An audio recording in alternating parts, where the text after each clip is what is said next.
Hey guys, welcome back to the channel. Thanks so much for clicking it. It means a lot to you guys keep clicking. If you guys keep clicking, I'll keep making.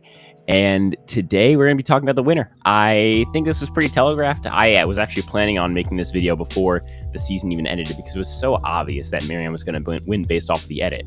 I mean, we knew going in that two people had no shot in Romeo and Jonathan based off their edits. One, because Romeo hasn't played a game, and then Jonathan's edit's been so terribly negative and they've been painting him in a terrible light, kind of unfairly the entire post-merge. So it was very obvious in that way as well. It was pretty obvious that Mike wasn't winning based off of his doofus edit in the pre-merge, and then on top of that, Lindsay just hadn't gotten enough screen time during the pre-merge to be a viable winner candidate, and that really left Maryanne for the obvious winner. And obviously that's a big critique of mine, but this isn't about that. This is basically just going to be me going over Maryanne's game and saying the stuff that I like about her game and the stuff that I don't, in concluding if she's a good winner, a bad winner, and if so, where is she ranked on my list. Okay, so let's look at the first big event in Maryanne's game, and that's Jackson getting medevaced. I think this, in the end, helps her game, but it also hurts it, right? Because you have someone going out, which obviously makes the tribe closer and I guess bonds them together, because having like that first initial vote can create divides and maybe put people on the wrong side of the numbers. But on the other hand, it is kind of a negative thing because it just makes Maryanne's boot closer and closer, right? Jackson was an obvious first consensus boot, and I think he was definitely going to be the boot on that tribe based off of his paranoia and some of these secret scenes that we got from the first episode, specifically one where he's basically just caught red-handed looking for an idol, just being super paranoid, not a very good ally. And so I think this was meh. It really didn't affect her game that much. And the only other really important moment here, well, I guess there's several, but the first of which is her finding the idol on this tribe, right? Because we see her kind of go on the bottom of the tribe, especially after the Maria vote on her tribe, where her tribe votes out the older lady over her, and it's really between her and Maria, although it was pretty obvious that Maria was definitely the one going home. They showed Maryanne just be annoying and overall incapable of keeping her emotions under control. This was a liability, obviously, as an ally, and so Jonathan and Omar and Lindsay definitely considered blindsiding her over Maria, but they ended up going with Maria, and so she really needs protection on this tribe, and she finds the beware advantage, which is great. It's an idol, but she can't vote, which is the big issue. Now, luckily for her, she doesn't go to tribal again, but if she does in any of those last 4 rounds, if Jonathan isn't an absolute beast and carries his whole team for 4 straight rounds, she 100% goes home. It's a 3-0 vote probably, and it really isn't even close, which I think is a big flaw in your game where you had to rely directly on luck. I know people think that they're quirky and they're like, oh, well, actually, it's luck is all, you can't get mad at someone for getting lucky. Yeah, you can, because you shouldn't be in a spot where you have to get lucky in order to win. I think that that's a flaw in your game, and whether you won or not, it doesn't really show that you're a good player to me. I'm more concerned with what moves did you make? What did you do with your time out on the island? So I would say that that's really my pre-merge assessment of Maryanne. And as far as early merge goes, this is really the worst part of her game. Well, no, it's tough because her pre-merge is terrible. I'd probably say that's the worst part of her game, but this is the part where she's in the most direct danger because she's going to tribal every single time, and so her bad social game is now showing every single time that we go to tribal, and she gets votes at the first tribal, at that freak merge tribal. On top of that, she's targeted for, I believe, the first 3 or 4 rounds when people like Tori and Chanel and Lydia, these non-connected people, are getting kind of picked out one by one, Rockshoy, Tori, etc.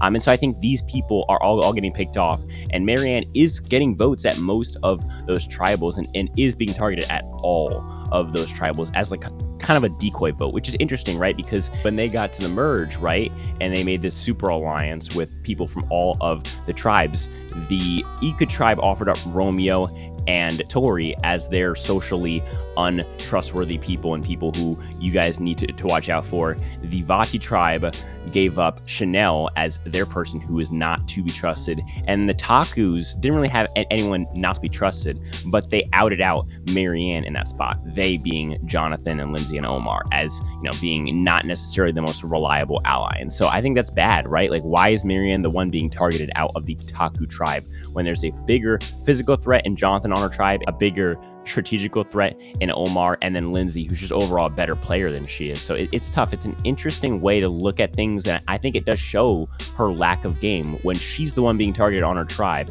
and it's purely due to her lack of social game, because she definitely was not in a spot where she was going to be targeted no matter what happened.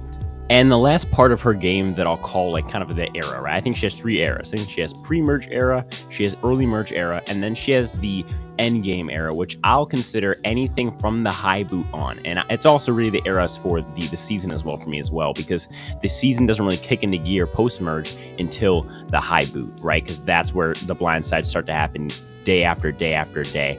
And so for me, Maryanne plays this time of the game probably the best out of any of her other times. It's still not spectacular, but it's definitely capable of like being a decent winner if she played the game like this the entire time. She made social bonds. She was able to pick up votes where she needed to. She was also able to at least be involved in some of the blind sides going on. Not all of them, but I believe 2 out of the 3 or 3 out of the 4 blind sides towards the end there. I think it was also silly of her to waste her idol at the tribal before High goes home, where I believe it was Tori who went home in that tribal with Drea. Now, Drea, she was more aggressive, and she was also on the chopping block. She did not have to use her idol. It really wasn't smart for her game to get involved in that combo, because then it kind of socially obligated her to play the idol so that it didn't look like she was bluffing her race. Again, it was just a bad combo to get involved with strategically, and also on just a regular level. It's a stupid idea that 3 people going out who are the same color is a problematic pattern, because if that's the case, we've had a lot of problematic patterns in the past 42 seasons. But that's aside the point. There's videos on that